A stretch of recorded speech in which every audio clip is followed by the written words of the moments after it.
হাড়োয়ায় জাতীয় কংগ্রেসের সংখ্যালঘু সেলের উদ্যোগে যোগদান কর্মসূচি প্রায় 400 কর্মীর কংগ্রেসে যোগদান। হাড়োয়া ব্লক জাতীয় কংগ্রেসের সংখ্যালঘু সেলের উদ্যোগে এক যোগদান কর্মসূচি ও আগামী 21শে জুলাইকে সামনে রেখে প্রস্তুতি সভা অনুষ্ঠিত হয়। আয়োজকদের দাবি, তৃণমূল কংগ্রেস এবং আইএসএফ মিম সহ বিভিন্ন দল থেকে প্রায় 400 কর্মী সমর্থক জাতীয় কংগ্রেসে যোগদান করেছেন। নবাগতদের দলীয় পতাকা তুলে দিয়ে জাতীয় কংগ্রেস নেতৃত্ব তাদের স্বাগত জানিয়েছেন। অনুষ্ঠানে উপস্থিত ছিলেন জেলা সভানেত্রী ইন্দ্রাণী দত্ত চ্যাটার্জি। বলেন, মানুষের আস্থা সমর্থন দিন দিন জাতীয় কংগ্রেসের প্রতি বাড়ছে। আগামী দিনে সাধারণ মানুষের স্বার্থে দল আরও শক্তিশালী সংগঠন গড়ে তুলতে কাজ করবে। কংগ্রেস নেতা হামিদ খান বলেন, হাড়োয়া ব্লকে জাতীয় কংগ্রেসের সাংগঠনিক ভিত্তি ক্রমশ মজবুত হচ্ছে। বিভিন্ন রাজনৈতিক দল থেকে কর্মীদের যোগদান সেই বার্তাই বহন করে। আগামী 21শে জুলাই কর্মসূচি সফল করতে সকল নেতা কর্মীদের ঐক্যবদ্ধভাবে কাজ করার আহ্বান জানিয়েছেন। সভায় উপস্থিত নেতৃবৃন্দ আগামী দিনের সাংগঠনিক কর্মসূচি নিয়ে বিস্তারিত আলোচনা করেন। কর্মীদের নিয়ে 21শে জুলাইয়ের প্রস্তুতি আরো জোরদার করার সিদ্ধান্ত গ্রহণ করেছেন। যোগদান করলেন কংগ্রেসে? আমরা আজকের মিম দল থেকে কংগ্রেসে জয়েন করলাম। কোন পঞ্চায়েত থেকে? হাড়োয়া 1 থেকে আমরা আজকের কংগ্রেস পার্টিতে জয়েন করলাম। আর হাড়োয়া 1 নম্বর পঞ্চায়েত থেকে আমরা প্রায় 100-র উপরে জয়েন করেছি। সবাই মিল থেকে।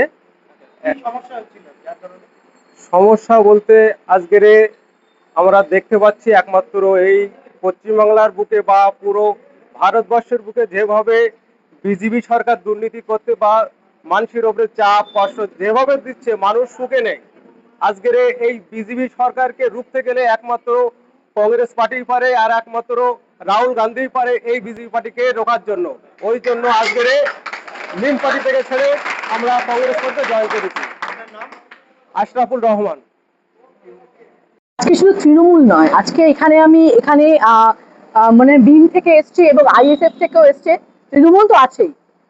দেখুন, যে দলটার নীতি নেই, আদর্শ নেই, একটা নীতি আদর্শহীন দল, যে দলটার টপ টু বটম মানে যিনি পদাধিকারী ছিলেন তার থেকে শুরু করে ছোট নেতা, বড় নেতা, মেজ নেতা, প্রত্যেকে তারা কিন্তু সেই দলটার আর কোথায় যাবে তারা তাই তাদের যে আদতে যারা যেখান থেকে উৎপত্তি সেখানে এসে তারা মিশে যাচ্ছে। এবং আজকে বেশ কিছু মানুষ, আমার মনে হয় প্রায় 300-400-র উপরে যুব সমাজ থেকে আগত, তারা কিন্তু আজকে জাতীয় কংগ্রেসে আসলেন। এরা হাড়োয়া থেকে এসছেন, মিনাখা থেকে এসছেন, এবং সারা উত্তর 24 পরগনা, সারা বাংলা থেকে এই ভাঙন হচ্ছে। এবং 21-এর পর এই ভাঙন কিন্তু ভয়ানক জায়গায় যাবে, কারণ এই দল টিকিয়ে রাখতে পারবেন না। আপনারা দেখতেই পাচ্ছেন যে সারা বাংলা ধরে কি চলছে। আজকে প্রায় 300-400-র উপর তো জয়েন হয়েছে। দেখুন, 21শে জুলাই 1993 সাল, আমি একটু আগে বলছিলাম যে আমরা কিন্তু ইতিহাসকে বিকৃত করে কথা বলবো না। তখন কিন্তু মমতা ব্যানার্জি ছিলেন, এবং আপনারা শুনে হচ্ছেন মাঝখানে মিডিয়াতে বেশ এই নিয়ে বেশ মানে লাফালাফি শুরু হয়ে গেল। দেখুন, মমতা ব্যানার্জি তার নেতৃত্বকে তো আমরা অস্বীকার কখনো করিনি, আমরা করবো না। কিন্তু 21শে জুলাই যেভাবে তৃণমূলের মঞ্চে শহীদ তর্পণের নামে যেভাবে ডান্স হতো, গান হতো, পাগলু ডান্সে লোকে বলছে, সেটা কিন্তু শহীদ তর্পণ নয়। আজকে তিনি সেটাকে নিয়ে ব্যবসা করেছেন, রাজনৈতিক ফায়দা লোটার ব্যবস্থা করেছেন। যে 13 জন শহীদ, তারা শহীদ হয়েছিলেন, তাদের রক্তে রাঙানো যে মানুষটি মনীশ গুপ্ত, তাকে তিনি মন্ত্রিসভায় জায়গা দিলেন, তাকে বিদ্যুৎ মন্ত্রী থেকে শুরু করে এমপি করলেন। আজকে দেখুন চিত্রটা। তাই 21শে জুলাই জাতীয় কংগ্রেস এই মনীশ গুপ্তের ফাইল খোলার দাবি নিয়ে শহীদ মিনারে যাচ্ছে প্রদেশ কংগ্রেস এবং প্রদেশ যুব কংগ্রেসের নেতৃত্বে।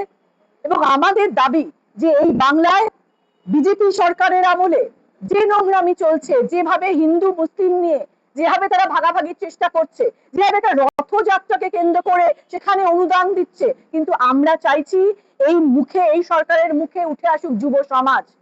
তাদের আপনারা ভবিষ্যতে কি করতে পারছেন, উঠে আসুক। আজকে দক্ষিণ 24 পরগনায় যে মেয়েটি রেপ হলো, যে বাচ্চা মেয়েটি ধর্ষিত হলো, আমি নিজে একজন মা, আমি তাই বুঝতে পারি এই যন্ত্রণাটা।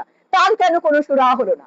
আজকে যে হকারদেরকে আপনারা নির্বিচারে বুলডোজার নামিয়ে যে বুলডোজার রাজ চালালেন, তাদেরকে পথে বসালেন, তাদের পরিবারকে পথে বসালেন, তাদের একটা ব্যবস্থা করুন। তাই এই দাবি নিয়ে কিন্তু আমাদের শহীদ মিনার, সেখানে কোনো পাগলু ডান্স হবে না, সেখানে কিন্তু শহীদ তর্পণ হবে। যে 13 জন শহীদ, তারা কিন্তু জাতীয় কংগ্রেসের এবং যুব কংগ্রেসের ঝান্ডা হাতে নিয়ে তারা মৃত্যুবরণ করেছিলেন, তাদেরকে মরতে বাধ্য করা হয়েছিল, তারা কিন্তু অন্য কোনো দলের নয়। শহীদ কোনো দলের হয় না। এটা গণতন্ত্রের লজ্জা। আমি বলবো এটা আমাদের সকলের লজ্জা।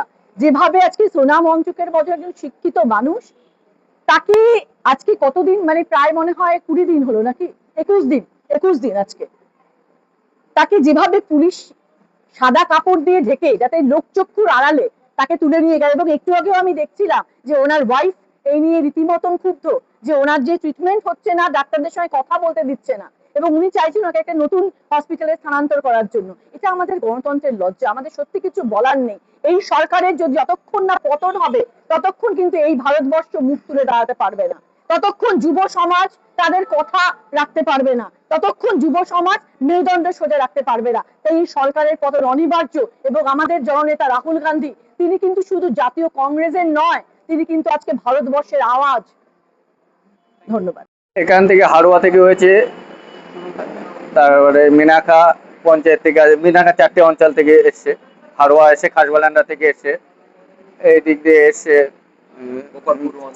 চাপাতলা চাপাতলা পঞ্চায়েত থেকে এসছে, আর গোপালপুর 1 থেকে এসছে। 300-র ঊর্ধ্বে যেটা আছে। না না না, এর ভিতরে আছে আইএসএফ আছে, মেম আছে, তৃণমূল তো অবভিয়াসলি আছে, এবং কয়েকটা বিজেপি আছে, তারাও এসে জয়েন করেছে এখানে।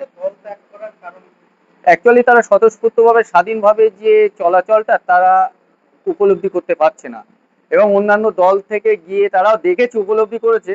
একমাত্র স্বতঃস্ফূর্তভাবে যদি সেই দলটাকে ভেবে আজকে তারা কংগ্রেসে জয়েন করেছে, কারণ তারা বুঝতে পেরেছে যে আমাদের স্বতঃস্ফূর্তভাবে চলার মতো এবং জনগণের পাশে দাঁড়াবার মতো যদি কোনো দল থাকে সেটা জাতীয় কংগ্রেস। এবং সেই জাতীয় কংগ্রেসের মন মানসিকতাটা ভাবে তাদেরকে বিশালভাবে আকৃষ্ট করে তুলেছে, যার জন্য তারা হচ্ছে জাতীয় কংগ্রেসে যোগদান করেছে। হ্যাঁ আরেক বলুন।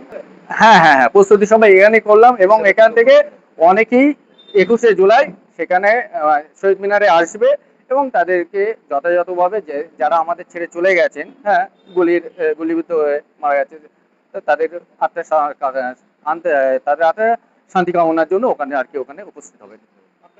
আব্দুল হামিদ খান।